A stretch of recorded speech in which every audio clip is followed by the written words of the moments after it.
Yeah. Come on.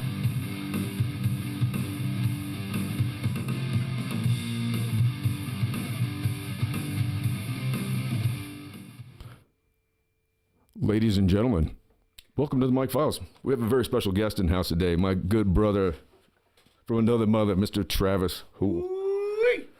Say welcome to him. Hey, what's up, everybody? This is a real treat having him in here today. It's a treat to be here. And Took a little roundabout to get here. It's been a long, brother. I don't even know the last time I saw you. I think it was maybe when I sat in with you at Cooter Brown's. Jeez. Like in 06. Dude, like in 06. That is so true. I think that's the last time I saw you. And you know I don't let people up on stage with me. I know. You're lucky. You played the whole damn show with me. Yeah. With that fucking djembe right over there. Yep. Totally, man. Yeah, we did some Jack Johnson, some everything. You sat in with even my originals and all of it. Yeah, that was fun. That was a sick. Fun night, man. Oh, Cooter Browns. I mean, yeah, pretty easy to have fun there. I remember that night. Yeah, I had fucking Gio take me up at, I think I went to Kmart and bought a Hawaiian shirt for that. Dude, that was like 06, man. Well, do you remember? Dude, that was like 17 years. Now, I would come out here and see you guys. Like, I remember seeing you play with Soul Creek at the Dollar. Yeah. You and Nick would be over there. Yep. And we'd even talked about having you come out to Seattle at one point. Totally. Mike Justice.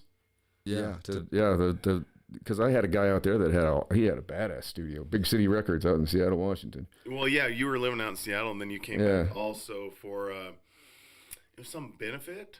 Yeah. That I played. Yeah, I remember at the end you always wanted to dive on a table or something, and I don't know about that. I don't think I ever dove on a table. I think he said he always wanted to do it as the end. Maybe I want. Yeah, my ex-girlfriend did that. Maybe. Well, I remember she did that at my 10-year reunion, and everybody just clapped. And I thought, I mean, they'd stack up all these beer cans and she dove. Oh, but that time, like, I'd played that benefit and then went across the street to Cooters. So that was at the Cody Auditorium. Went across the street to Cooters and played a whole nother set there. Yeah. Cooters but yeah, you and I did one night. It was just you and me over at Cooters. Yeah, totally, man. And sick. Yeah, it was funny because I was driving my kid home from work yesterday, and we were driving by there, and and I was telling him, I told him I was going to go up and see you play yesterday, and he was interested in, the lore and history. Right, and so I was like, you see that building there? I was like, that used to be like the seediest nightclub in Cody. Right. I mean, there was some shit went down in there. All the debauchery. Dude, I bounced, bouncing in there. Oh my God. You bounced in there? Oh, Jesus Christ. I saw some shit in there. I mean, it would get stupid. Oh yeah. I mean, you'd think not much. I mean, it was always the worst too, because like Friday, Saturday night, it'd be dead in there, and then midnight would hit, and everybody from the Dollar. Oh, totally. It would just be a fucking mad, dash. Just like a fucking, like cattle. Yes. And it would just get stupid. Oh man. And then get that DJ booth going, playing that same stupid shit, playing that fucking Little John shit. And what? Yeah. Cooter Brown's like the first place that I ever like really played out solo. Yeah. Except my very first gig solo was I borrowed Tommy Jackson's Martin D28. Oh wow! And played up at the Wapiti Lodge Steakhouse. There's a name I haven't heard in a while. The garage doors and back. That was my first gig, and that was when like Smoke and Joe and Steve, the Virginia boys. Yeah. So they all came down. That was kind of a special time in the valley. Those were good times. Yeah, Joe, man. Kurt. Yeah. No, Jamie. I met all those cats up at Deer Creek. I was up there camping one weekend by myself. Right. It was just me. I'm up there by myself with my guitar, and I had that old Volkswagen bus, and I'm just sitting there, and they pull in next to me and set up, and it was Lynette and Jill. I dated Jill for a while. Yeah. Jill and I used to hang out. They were the best, dude. I used to go out to Missoula every New Year's Eve and hang out and stay with Jill, and we would just have a great time. And Lynette lived there. Yeah. And I mean, there were times I'd go out there for like New Year's, and I'd plan like 3 days, and I'd stay out there for like 2 weeks. Yeah, they were the best, man. Like, they had a heart of the valley. Like, it was amazing. Those Virginians came out and just found a love for it. I remember sitting on like a deck at a house party where Joe and Lynette lived down like Is that not 2AB? But back by Grizzly Ranch, right? Yeah. The road to that, but right before there is Right. like a cool like wooden Yeah, they had dock and yeah. wooden place. Mark Sprague used to live there. They had the one place I remember, maybe it's not the same place, but it was, you know where the fire station is going. Yeah, that was you the would other go place. up there, Correct. and there was one night that we were up there at that place, and we could see the red barn or whatever. And so Lennox and it was the YVI. Oh yeah. And so I was like, I'll race you to the YVI. Yeah, you and know, I liked it better when it was the Wapiti Valley Inn. And we jumped off the back deck of that thing and took off, both of us, just sprinting across out the sagebrush and rocks and shit. And I mean, we were falling. I mean, that's up Jim Creek, right? Yeah, yeah. And then, it was just unfortunate what happened with Joe. Yeah, totally. No one ever. Sweetest dude in the world. That was all just such a bunch of bullshit. Yeah, totally. I know what happened, but yeah. I mean, you know, they didn't ever. They just kind of. It was cool. And talking on that subject of those guys coming out, that was when I'd come back from college, right, and work at the ski area, and that's where I met those guys at Sleeping Giant, and they were just. I looked forward so much to coming back and going up and experience Wapiti Valley with dudes that like had just moved out here and been like, this is the best place in the world. Well, you remember. My point was like we were partying one night. It was late in the evening. And we're right in the middle of the valley. Yeah. And me and Joe are on the deck looking up at the stars. And I'm just like, man, this is so awesome. He's like, you know what's so cool about you? Is like you never lost the freaking awe of this valley. Because I think so many people either want to get out or, you know, they don't understand it. But, I mean, one thing I've never lost is the awe for the valley. Yeah, you know, and you could take it for granted. I know. When I wanted to get out of here, right? Totally. Like in high school, I wanted out. Totally. And I knew the only way I was going to get out of here was, you know, because I could hit a ball with a stick, you know, and that was it, you know. And so, I mean, I spent 12 years away from the place, and, you know, it was finally after sitting in rush hour traffic, you know, trying to go 20 miles to work and sitting there for 2.5 hours each way. I was just like, dude, this is bullshit. I'm going back home. Yeah. And came back, and, you know, and now there's no place I'd rather be. Dude, you know, I mean, there's a lot of bullshit around here. You know how many moments I've had that where I was stuck in like I-25 stop and go traffic, dude, it makes icy snowmageddons and stuff. Yeah. The rest of the world's crazy, man. Well, yeah, you're sitting there and stop and go, and you look over to the dude on the right of you, and he's in like a Corolla, and he's punching the fucking steering wheel and yelling at himself, and you're just like, dude, this is not what life is about, you know? I call it a high-frequency life events, you know? Yeah, it's just not even how... Low frequencies and mellow ohms are better. Yeah, that kind of shit, man. I mean, I go in the city anymore, and I just get I mean, you know, I can spend a couple of days, and then I got to go. Because it's dude, just if I never see Denver again, it'll be too soon. I'm the same. I used to go out to LA 10, 15 times a year, you know, and then COVID hit, and I put all the travel on hold, and just and California is cool, man. California's badass. I love California, but me too, dude, but boy, it's just fucked up. You know, I mean, me and it's Davis took spring breaks out there and camped along Pacific Highway 1. It was sick back in the 90s. Yeah, I used to drive the one all the time. Like Christmas break, cool. I would take my Volkswagen bus. I'd drive from Boise down to San Diego, and then I'd drive the whole coastline. You didn't have the pop top though, did you? No, I didn't. It wasn't Westphalia. No, it wasn't. But I had a futon in the back of the thing, and it was flat front though. It worked. It was flat front. Yeah. And what year was it? It was a Vanagon. Yeah. That one. I had a 77 as well. Yeah, yeah. But I had an 81 too. But the 77 mine was 80. I remember you. Yeah, I had the 81 and then I had a 77, and the 77, this is a crazy story. I sold it to a doctor here in town, right? Because I didn't have any place to put it. Okay. So a few years back, Jackson and I go out to visit my brother in DC, and he takes us on a tour of the Capitol, right? And so we go into John Tester's office to go on this tour with a dude that went to school here. I'm not going to drop names, but so we're sitting there, and he goes, hey, there's just another group that's coming with us, and he gives me the name, and I'm like, I know that name. Okay. And so we're sitting there in the office waiting for these other people, and they come in with like a kid in a stroller, and it's a guy and I look at the dude, and I'm like, dude, did you buy a Volkswagen? A 77 Volkswagen from me like 10 years ago, man. And he's like, I had one, and I'm like, yeah, you remember? And you know, I looked a lot different at that point in time. And he's like, oh wow. I said, do you still have that? And he had shipped it over to Germany. Some guy in Germany wanted to buy it, so I sold it to him for a song. He probably sold it and shipped it over there for. Those things are worth so much. Dude, now. that thing was so awesome. I mean, the thing was, I just didn't have a garage. I was hey, living everybody, in a small Melissa house. Niece is here with me. My lovely. Oh yeah, I'm sorry. Half. Melissa's here too. Come yes. Come here. Say hi. Get on the. Peace. Hi. I love her. She's the sweetest. Okay, get out of here. So yeah, man. Dude, but that was crazy. Cool. So here I am going on a tour of the Capitol in D.C. Yeah. Where they had the Capitol riots, right? So I've been through that. I knew all. I mean, like when I watched all that shit go down, I was like, I knew all this. I mean, I'd been through it, you know. Yeah. And so here we are going on a tour with this guy that had bought this Volkswagen bus for me all these years prior, and we run into him in D.C. Dude. I mean, it's life, dude. This world is just such a small place. I mean, we don't even understand how tiny it can be. I think it's crazy that the smaller population you live in, and the amount of times that you run into people or have some connection with, that speaks a little bit to some type of universal connection in this area. Because, and Melissa can account to it. I mean, we're up in Alaska, like hanging out at the Salty Dog. I'm like, and I always found, I'm like, I'm from Cody, Wyoming, and there's like, oh, we're you from probably Wyoming. met relatives of mine up there. Right, dude. Because that's where I was born, was up in Juneau. Okay, so that's even a crazy connection between like Melissa, like her mom is like full Eskimo.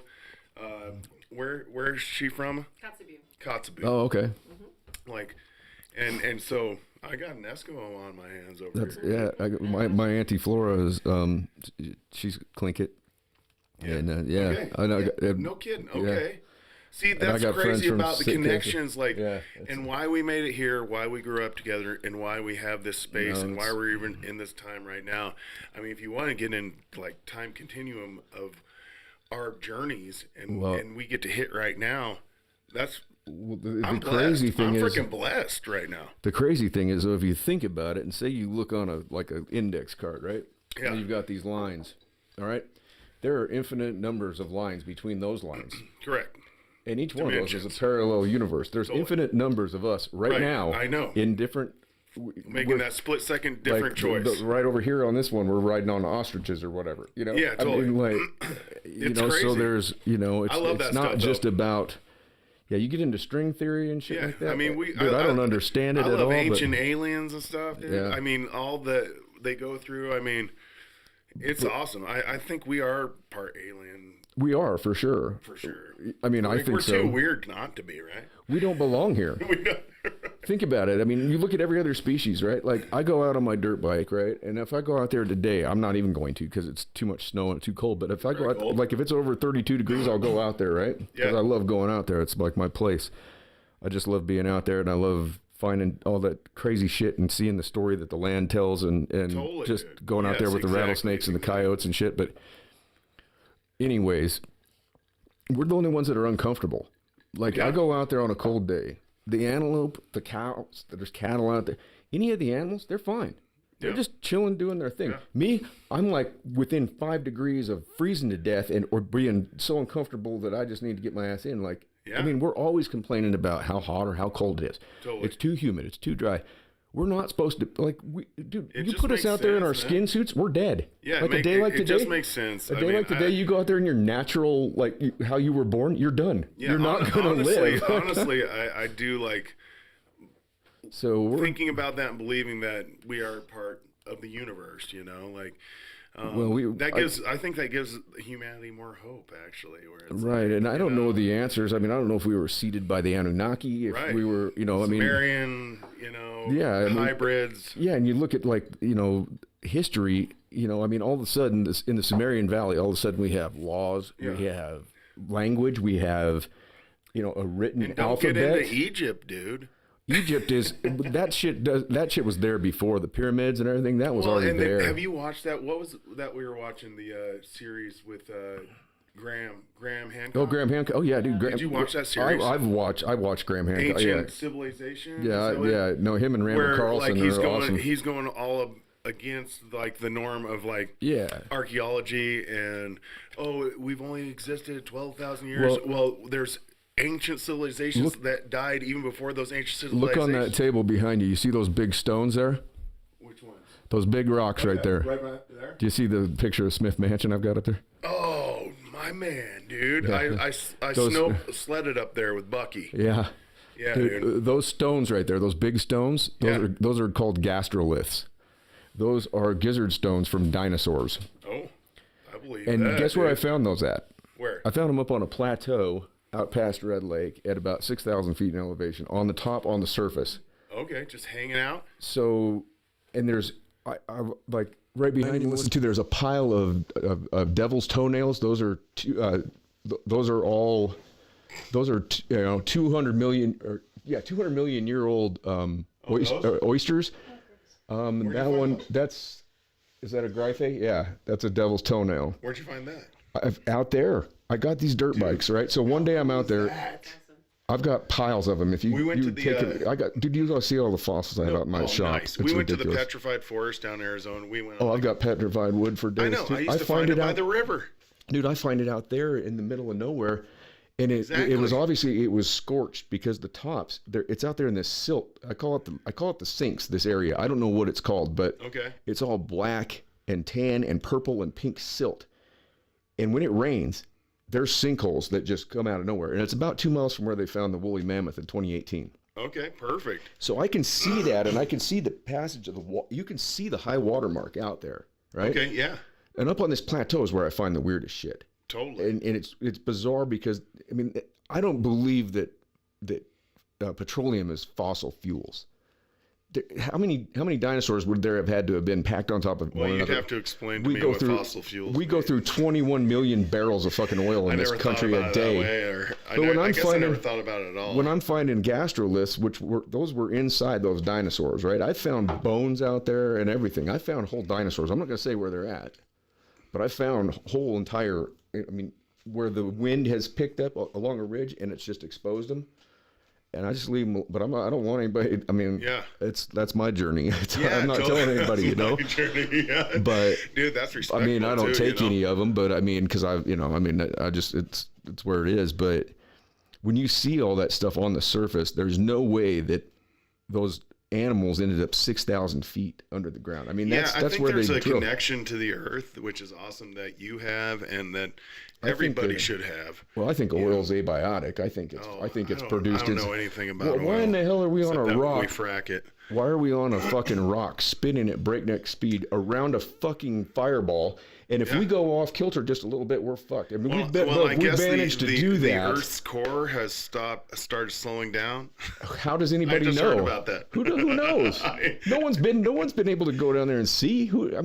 Science is so fucked up because we think it's just infallible. Look at how. Yeah, but it's always being debunked. Look at how COVID was handled. That was a fucking virus. It was terrible. Look how science handled that. Yes, correct. It was a complete clusterfuck the whole entire way. I'd probably call that not science, a more political based science. Well, and you couldn't question it. You couldn't even tell the truth about it. I got shadow banned over it just from telling the truth. I saw that. I cited a medical study from Lund University in Sweden. Medical doctors. It was a medical study. It was accredited. It was out there for everybody. I get fucking shadow banned for that. I get banned for saying that when I had COVID the second time, I had a prescription for a certain medication that everybody said and I took it, and in one day I was fine. Dude, I've had COVID 3 times. Yeah, I've had it twice. First time was a little brutal, but I'm not a guy that has gotten sick in the last 30 years anyways. I don't take flu shots. I don't do any of that. Me either. And I'm a big dude. Do I look healthy?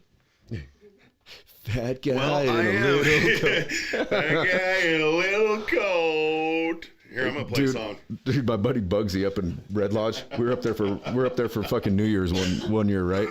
Yeah. And so we go out the back of the back of the Snow Creek, and all that I knew it. All that water had been coming off the roof, but it froze. It was a fucking lake. And so I step out the back door and I just eat shit.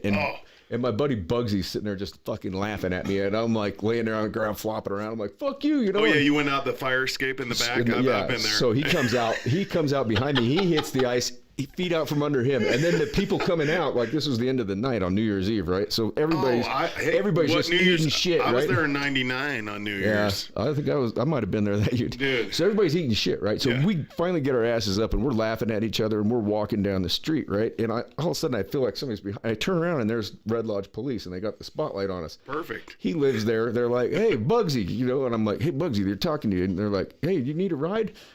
And, perfect. And so we're like, That's so we get in they had like a SUV. We get in the back of this thing. They know we're Bugsy. They take him there. They take us there. They drop us off. We're like, "Thank you. Have a good night." We go into his house. And of course we're drunker than shit and we're hungry. So we start making like mac and cheese and Bugsy comes out and he's like doing this. He's wearing one of the cops' jackets. Nice. He stole it from the back of the fucking cop car. I'm like, dude. Oh man. I said, dude, they're gonna be pissed, dude. I said they were nice. I said, dude, and he's fat. He's doing this, and the coach he's a big dude. Yeah. He's like, he's like your size. Feedback on yeah, I know. I don't know where that's coming. Anyway, so we're sitting there making the mac and cheese, and all of a sudden there's open the door, and it's the cop. And Bugsy's still got his jacket on, and he's like doing this, and the guy's like, he was cool. Yeah. Bugsy gave him his jacket back, and everything, and they left, and everything was. I was just like, dude, that could have turned out bad. I have so many Snow Creek stories. I mean, I remember being dude. A senior in high school and taking my Volkswagen van up there, and what's cool about my parents and also uncool, like they know what I'd be going to do is like I'd pick up Mulvey and go up there and meet like Bo and Hayes and those guys. And we were underage, so it was like we're just gonna go. We like no fake IDs. Or go to the minor. That's nice. Walk in and then say hi. Hey, oh yeah, we're with them. Yeah.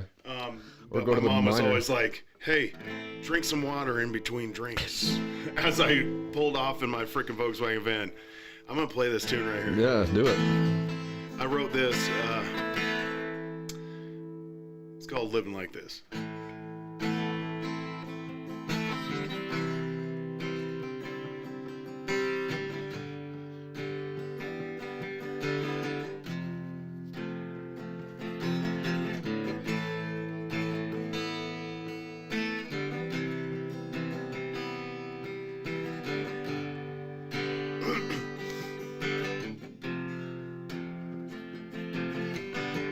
Gold in the water, gold in my veins.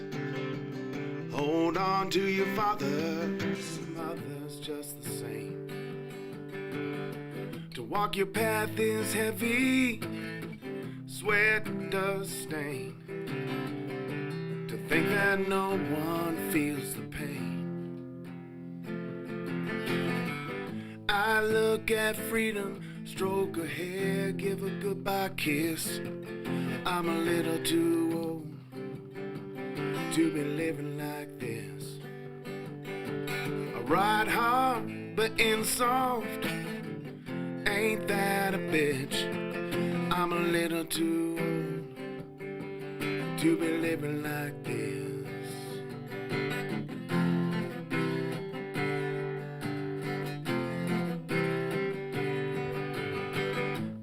I give praise to all that came before.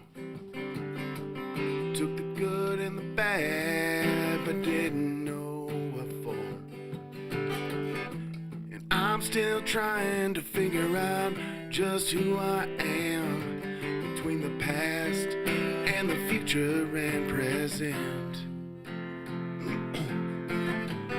I look at freedom, stroke her hair, give a goodbye kiss. I'm a little too old to be living like this. I ride hard, but in soft, ain't that a bitch? I'm a little too old to be living like this.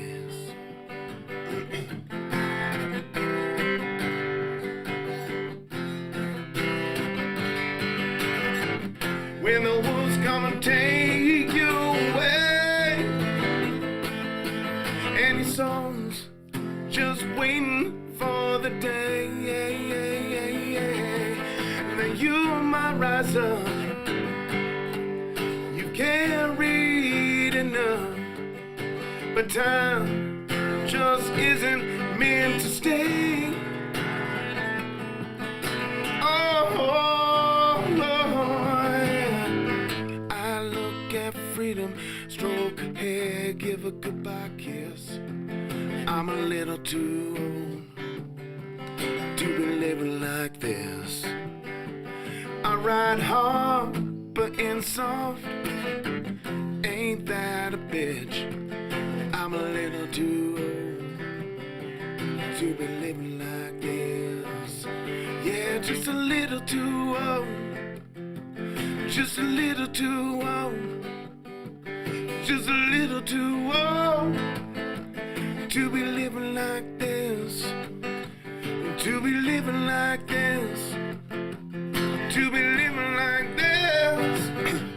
To be living like this. Just a little too old. I look at freedom, stroke her hair, give a goodbye kiss. I'm a little too old to be living like this. Yeah, I ride hard, but in soft. Ain't that a bitch?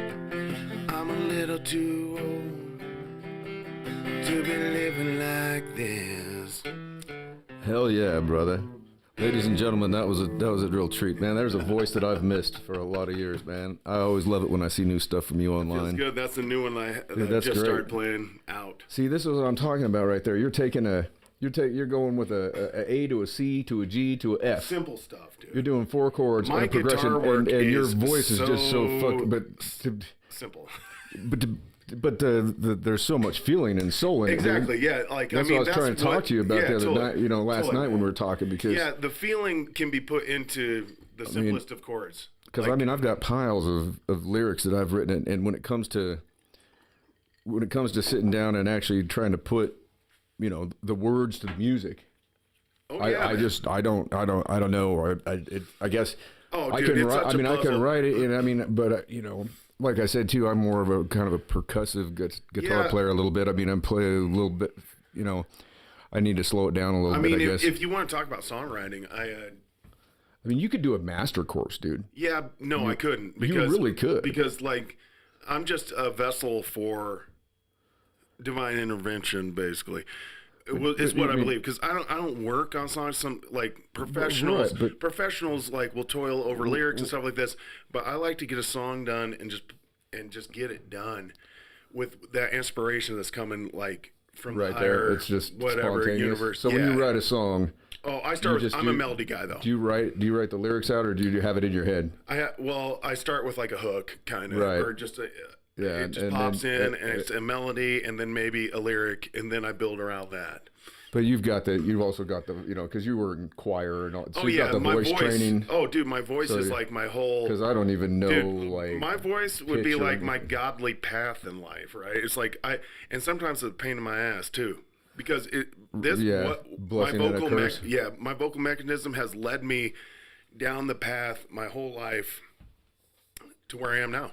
Which is with this beautiful lady in Steamboat. Well, hey, you seem to be doing just fine. Well, it was a lot of toiling and tumultuous stuff to get there. But, you know, everybody's been through that shit too, you know? I mean, that's life. Totally.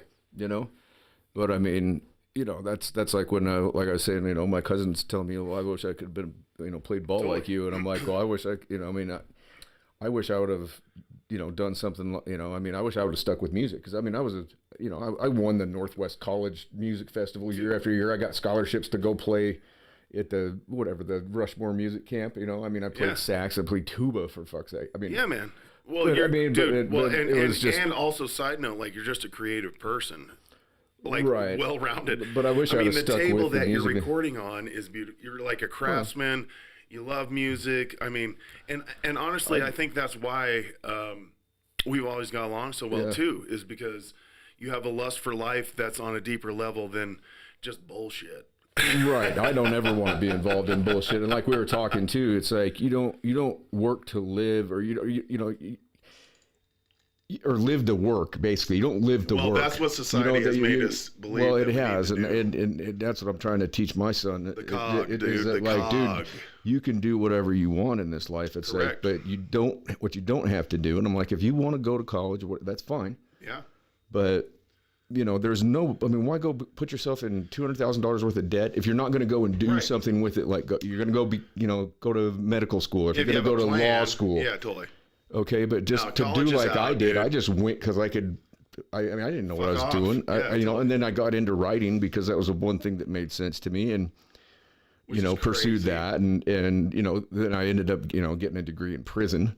I mean, perfect. Which, hey, you got to use your time. I mean, that's what I used that time to better myself, really. There was a lot of dudes I watched in there that just flopped and flailed. I went to, and in there, you had to work. Well, guess what? I was working, I got the lead job on the paint crew, which was like $120 a month. Coveted position by everybody. They were so jealous because I got that job within like a month of being in there, And I quit and went to do like night trash, which was like 15 minutes a night. Like I'd just go and get a cart and push the trash cart. Yeah. And it was like, at first it was $5 a month. And then I think at the end I was making like 50. But I got all the hot trash, first of all, which is like anything that gets confiscated from anybody in any of the units, right? So there's 9 units. So now that's a good band name, Hot Trash. Yeah, right. Yeah, it is. So I did take it all to the compressor, to the compactor or whatever, and the cop would turn the other way, and we'd stuff our coats, And I mean, but that's what I did because I didn't want to work. Everybody was like, "Why would you quit that job?" I'm like, "Dude, I'm gonna go out. I want to lift weights every day. I'm gonna run. I'm gonna get myself in shape." You got shredded. Yeah, when you came out of the pen, you're just like, "Oh yeah, dude." I mean, when you do like 450 burpees a day and you're running miles and dude, I'd go in the rec center over here and just scare people away, I mean, I get on the pull-up bar and just turn upside down and do like, we did these things called windshield wipers where you get on there upside down and then you take your, I can do 2 pull-ups, dude, and I'm never a pull-up guy. I think it's muscle freaking genetics, I ended up tearing my shoulder up. I got a hernia. But I've been 270 pounds since I was 18, so I mean. Yeah, well, that's what I went in it. I'm carrying about 195 now. You're looking good, dude. You're looking good. I'm not. I wish I could lift weights. Because what's funny is like we've identified. You're like always identifying as a big guy. Oh yeah, for sure, man. I mean, that's always who. But I never imagined you as that. Well, I went back. I've gone back and forth through life. Totally. I know. Like I've gone from. I never thought I'd use that, and you're like in elementary. I was a freaking big guy. I had to punch some people in the face because they fucking made fun.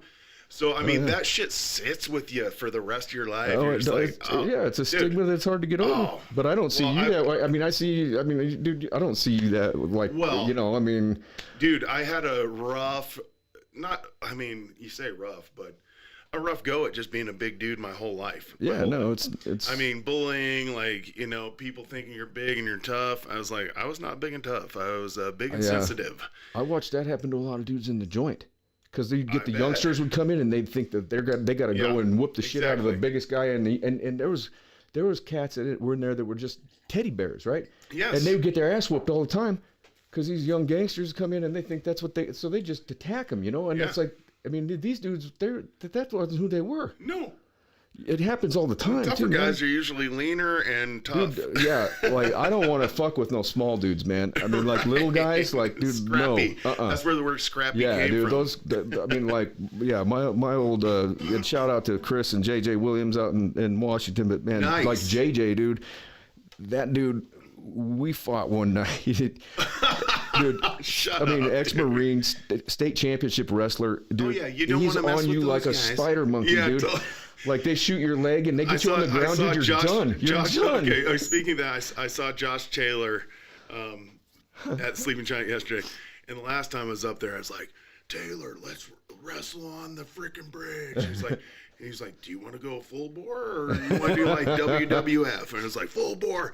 Dude, that kid double-legged me so fast and put me on my butt and climbed up me. It was insane. I was like, oh, my weight has no issue here. Yeah, those dudes, they're state champs, dude. Yeah, no, that's why I like if it's like my roommate JJ, man, and he used to get fucked with everywhere because he was always the smaller guy. Of course. But dude, you did not want to fuck with him. For that One night we were going into a VIP room, right? You got a Seattle Seahawks all hanging out in there. Like we go in there all the time, and we're going up the stairs, and there's fucking like Rocky Bernard, right? Fucking this dude's like 6'9". Well, with a name almost, like Rocky. Yeah. He's like, he's an offensive. He's like an offense, or he's a defense. I think he's a defensive tackle for the Seahawks. Okay. Big, huge. Yeah. He's standing in the stairwell going up to the VIP. Right, we're trying to get past him, and he's kind of being a dick. Okay, yeah. You know, and yeah. I'm like, hey, excuse me, Rocky, you know, because we knew all these cats. Okay. And so I would go past, but then he was being a dick to JJ. Oh, yeah. And he like kind of blocked him or whatever. And dude, JJ took that. I mean, dude, you're talking about a dude that's like 5'5" and a 6'9", 400-pound, lineman in the NFL. Yeah. And I mean, you know, there were, I saw, I mean, that dude was not, you don't ever want to mess with that guy. Dude. And I know so many of those little short dudes like that, they're like, oh my God, dude. I mean, it's like, and they get picked on and shit, well, you know? Yeah, totally. And now in this, but you know what's weird? Is like, I've ran into small dudes, they don't understand like a big dude could get picked on.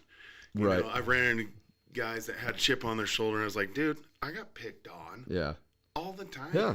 For being a sensitive big dude, you know, and it goes both ways. I'm gonna play this song here. All right.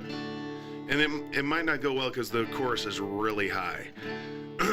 So forgive me if I crackle and just sound snap, a little rough. crackle, and pop. And I did play for 3 hours yesterday. Well, I was gonna say your voice has got to be about like. But it's actually feeling pretty good after the fact. Did you have a Ricola? Ricola.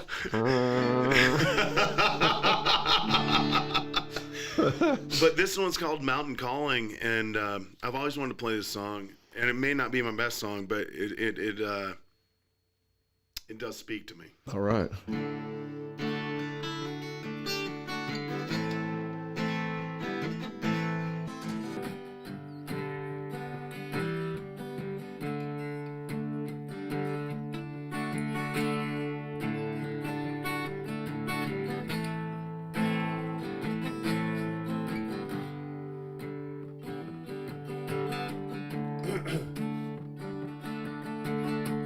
Been around a little bit, not enough, one more of it.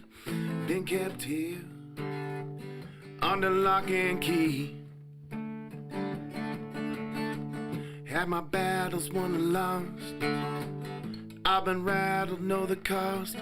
I'm thankful, but no peace. Been down and broken, I'm throwing down. Now it's time to be spoken. Mountains keep on calling me back. Oh,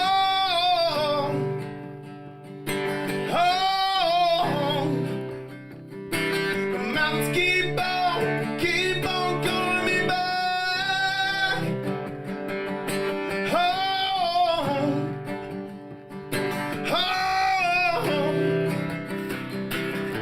I touched the waters on the west coast, stormed a beach in Mexico, started out on a Wapiti road.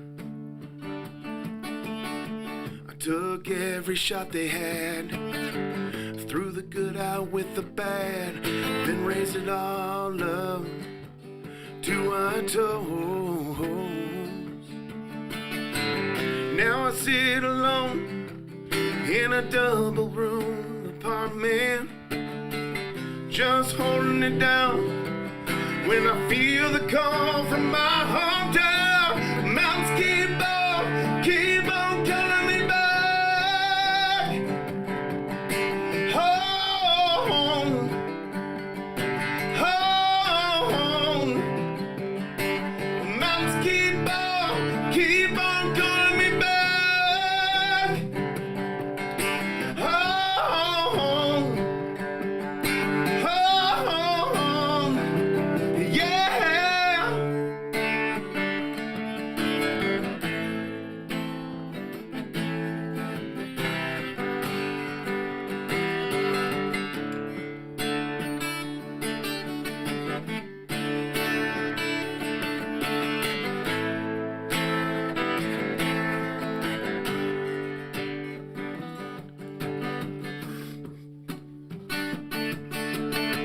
I got friends that don't break.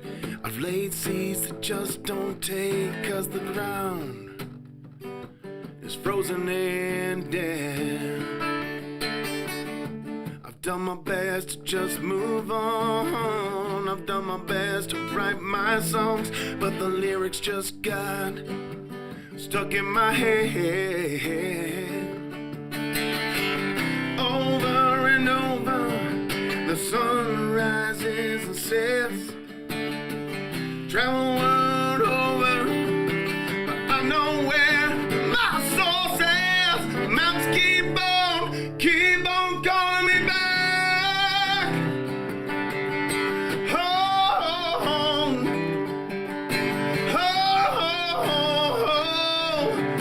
The mountains keep on calling me back home, home. The mountains keep on calling me back home, home. The mountains keep on calling me back home, home. Calling me home.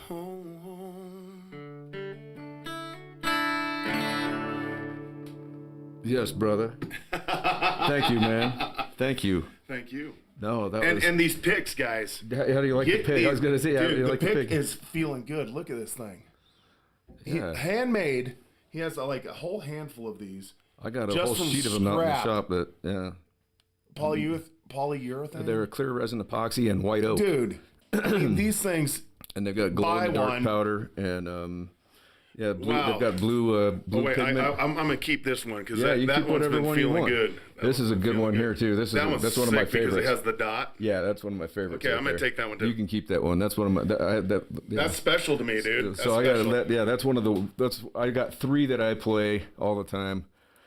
This one's just pure resin epoxy. Oh, pure resin. But I dropped it accidentally out of my shirt pocket in the garbage disposal the other day. And so I got chunked up a little bit. I had to sand it down. Chunked up a little bit. But then this one's like, that's my go-to right there. I like that one. But I got a whole bunch. I got a whole sheet of them out there. These are so special, man. They're pretty cool, huh? I can't even do it justice. I just try and take everything and use it. You know what I mean? I try and if it's wood scraps that I got out there, instead of throwing it away, figure out something to do with it.